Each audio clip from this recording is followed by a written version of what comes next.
الحمد لله نحمده ونستعينه ونستغفره ونؤمن به ونتوكل عليه اما بعد میرے معزز بھائیوں اور بہنوں، میں نہ کوئی عالم دین ہوں نہ ہی مفتی یا فقیہ، میں صرف ایک چھوٹا سا طالب علم ہوں جو اللہ اور اس کے رسول صلی اللہ علیہ وآلہ وسلم کی باتوں کو سن کر، پڑھ کر اور سمجھ کر اپنی بساط کے مطابق آپ تک پہنچانے کی کوشش کرتا ہوں۔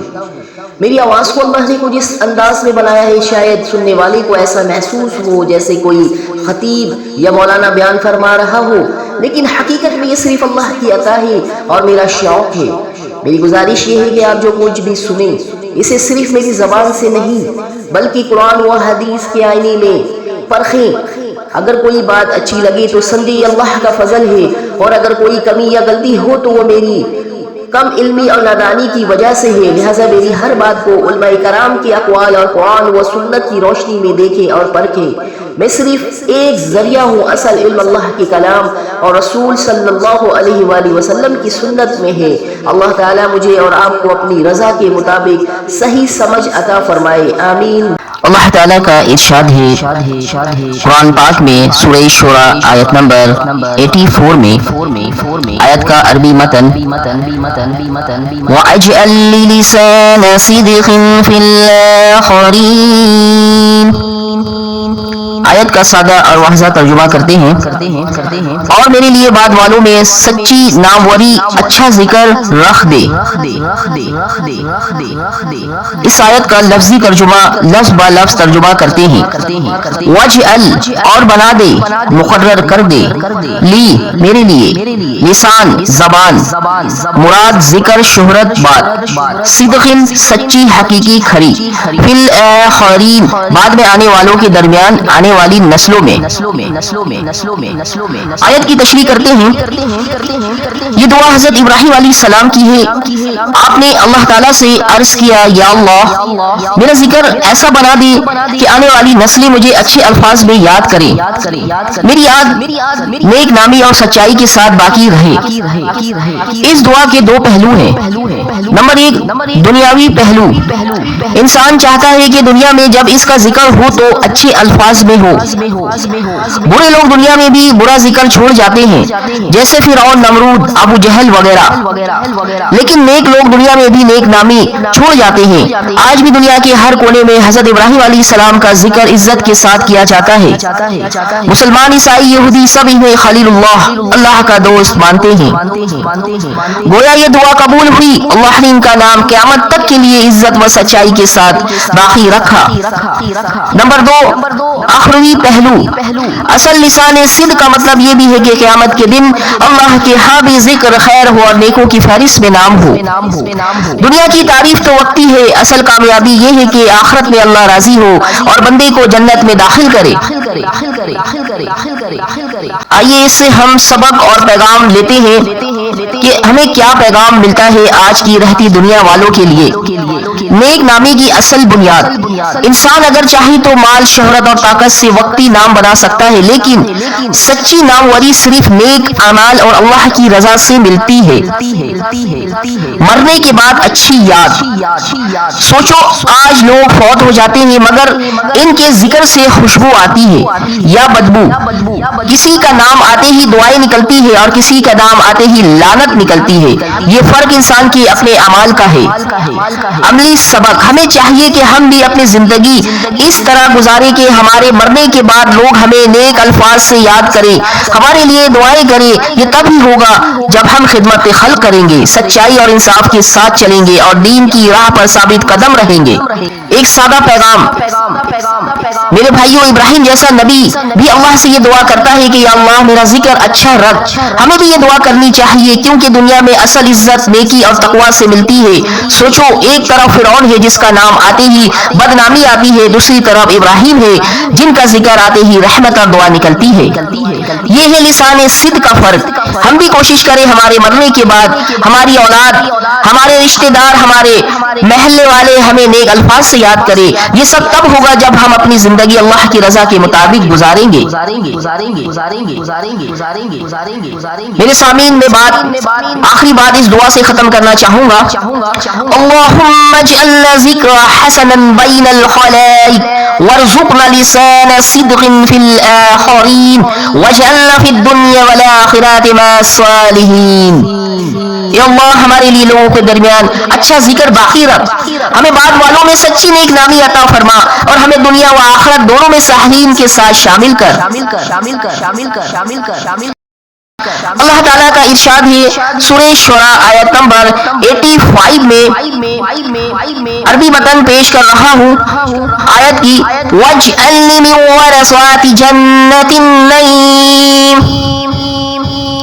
آیت کی ترجمہ سادہ اور واضح: اور مجھے نعمتوں والی جنت کے وارثوں میں شامل فرما دے. آئیے لفظی ترجمہ کرتے ہیں لفظ با لفظ. وَاجْعَلْنِي، اور کر دے مجھے، من میں سے، ورثہ وارث، ایسے لوگ جنہیں چیز ملے اور وہ اس کے حقدار ہو، جنتی جنت، النعیم نعمتوں والی، خوشیوں سے بھری. آیت کی تشریح کرتے ہیں یہ بھی حضرت ابراہیم علیہ السلام کی دعا ہے جب انہوں نے اللہ سے یہ کہا میرا ذکر نیک رہے تو ساتھ یہ بھی مانگا، یا اللہ مجھے ان خوش نصیب لوگوں میں شامل فرما جو تیری جنت کے وارث ہیں. وارث کا مطلب کیا ہے؟ دنیا کی وراثت، جب کوئی انسان فوت ہو جاتا ہے تو اس کا مال اس کے وارثوں کو ملتا ہے. آخرت کی وراثت جنت اللہ نے اپنے بندوں کے لیے تیار کی ہے، وہ صرف ان لوگوں کو ملے گی جنہوں نے ایمان اور نیک اعمال کے ذریعے اسے کمایا ہے.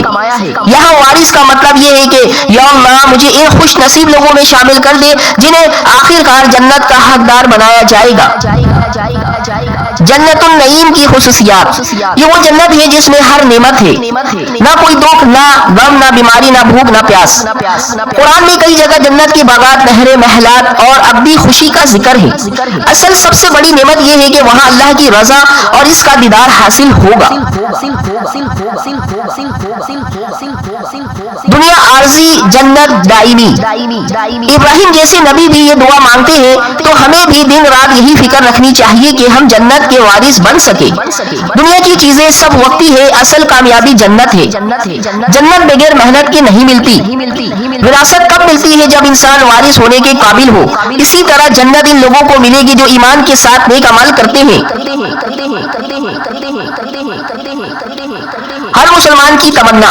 یہ دعا ہمیں سکھاتی ہے کہ ہماری سب سے بڑی آرزو دنیا میں کوئی منصب یا دولت نہ ہو، بلکہ اللہ سے مانگنا چاہیے کہ ہمیں جنت کا وارث بنا دے. میرے بھائیوں، سوچو، ابراہیم علیہ السلام جیسا عظیم نبی بھی اللہ سے جنت مانگ رہا ہے. یہ ہمیں سبق دیتا ہے کہ ہم اپنی دعاؤں میں دنیاوی چیزوں سے زیادہ آخرت کو مانگیں. اصل وراثت جائیداد کی نہیں ہے، اصل وراثت جنت کی ہے. دنیا کا مال یہی رہ جائے گا لیکن جنت کی دولت ہمیشہ ساتھ رہے گی. ہمیں بھی دعا کرنی چاہیے یا اللہ ہمیں جنت النعیم کا وارث بنا دے تاکہ ہم ہمیشہ کے لیے سکون اور خوشی میں رہ سکیں. میرے سامعین، میں بات کو اس دعا سے ختم کرنا چاہوں گا. اللهم اجعلنا من ورثات جنة النعيم واحشرنا في زمرة النبيين والصالحين وارزقنا فردوس الأعلى بغير حساب. یا اللہ ہمیں نعمتوں والی جنت کے وارثوں میں شامل فرما، ہمیں انبیاء اور صالحین کے ساتھ اٹھا اور ہمیں فردوس اعلیٰ بغیر حساب کے عطا فرما. اللہ تعالیٰ کا فرمان ہے اپنے قرآن میں سورہ شعراء آیت نمبر 86 میں، وَاغْفِرْ لِأَبِي إِنَّهُ كَانَ مِنَ الضَّالِّينَ. آیت کا سادہ ترجمہ کرتے ہیں اور میرے باپ کو بخش دے، بے شک وہ گمراہوں میں سے تھا. لفظی ترجمہ لفظ و لفظ کرتے ہیں واغفر، اور بخش دے، لآبی میرے باپ کو، انہ بے شک وہ، کانا تھا، من میں سے، الضالین گمراہ لوگوں میں سے.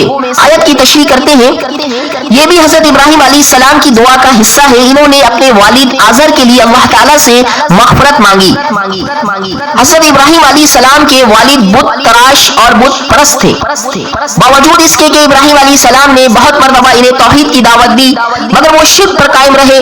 پھر بھی بیٹے کے دل میں باپ کی محبت تھی. اس محبت کے ساتھ انہوں نے دعا کی کہ یا اللہ میرے باپ کو بخش دے، وہ گمراہ تھا.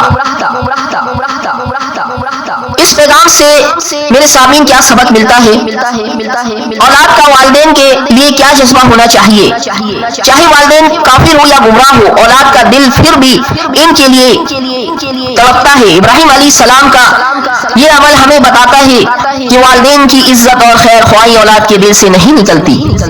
ایمان کا فیصلہ اللہ کے ہاتھ میں ہے. انسان چاہے جتنا بھی چاہے، ہدایت اللہ کے حکم کے بغیر ممکن نہیں. ابراہیم علیہ السلام کے والد ایمان نہ لائے اور اس کا دکھ انہوں نے زندگی بھر محسوس کیا. بعد میں جب اللہ تعالیٰ نے واضح کر دیا کہ مشرکین کے لیے مغفرت مانگنا جائز نہیں، سورہ توبہ آیت 113، تو ابراہیم علیہ السلام نے اپنے والد کے لیے دعا کرنا چھوڑ دیا. اس سے یہ سبق ملتا ہے کہ دعا بھی اللہ کے حکم کے مطابق کرنی چاہیے. میرے بھائیوں دیکھو، نبی کا دل بھی باپ کے لیے کتنا نرم تھا. یہ ہمیں بتاتا ہے کہ والدین کے لیے محبت اور خیر خواہی کبھی ختم نہیں ہونی چاہیے. لیکن ساتھ ہی یہ بھی سبق ہے کہ اصل کامیابی ایمان میں ہے. اگر کوئی ایمان نہ لائے تو دنیاوی رشتہ بھی آخرت میں کام نہیں آئے گا. ہمارے لیے سبق یہ ہے کہ ہم اپنے والدین کے لیے دنیا میں دعائیں کرتے رہیں، ان کی خدمت کریں اور سب سے بڑھ کر انہیں دین کی طرف بلائیں. آخر میں اس دعا کے ساتھ اپنی بات کو ختم کرنا چاہوں گا. اللہم اغفر ولوالدی ولجمیع المؤمنین والمؤمنات واجعلنا مع الصالحین فی الجنات. اے اللہ میرے والدین کو بخش دے اور تمام مومن مردوں اور عورتوں کو بھی، اور ہمیں صالحین کے ساتھ جنتوں میں شامل فرما.